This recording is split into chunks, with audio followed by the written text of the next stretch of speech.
बाप्पा येणार आहे आणि तुम्ही बघत असाल रस्त्यावरून जाताना सगळीकडे बाप्पाच्या इतक्या गोड गोड गोड गोड आणि छान मूर्त्या बनवतात आणि आपण कितीही प्रयत्न केला तरी तिथे थांबून तुम्ही बघणारच बघणार बाप्पाला, कारण की इतकं छान आणि गोड रूप असतं बाप्पाचं.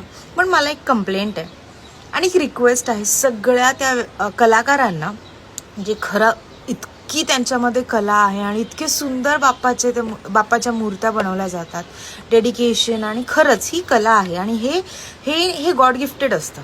म्हणजे ह्या ज्या कला आहेत ना, आर्टिस्ट कोणताही असू जगातला, ज्याच्यामध्ये जो आर्ट आहे ना, हे गॉड गिफ्टेड आहे.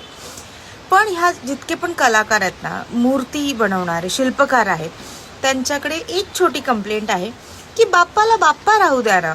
म्हणजे बघा ना, गणपती बाप्पा स्वतः एक देव आहे आणि त्याचं रूपच इतकं छान आहे आणि त्याचं रूप ते असण्यामागे एक इतिहास आहे, आपलं पुराण आहे, ठीक आहे. आणि कुठे ना कुठे त्या ज्या स्टोरीज आहेत, म्हणजे ती जी कथा आहे, ज्या कथेमध्ये बाप्पाचं रूप कसं झालं ही आपण लहानपणापासून ऐकत आलं, तर रूपाचं ते वैशिष्ट्य आहे.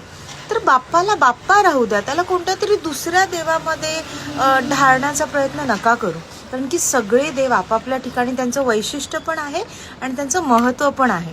सो प्लीज बाप्पाला बाप्पा राहू द्या, त्याचं स्वतःचं रूप जपू द्या आणि पिढ्यानपिढ्या पुढचे प्रत्येक पिढीला वर्षानुवर्ष बाप्पा हा बाप्पा म्हणूनच ओळखू दे. बाय.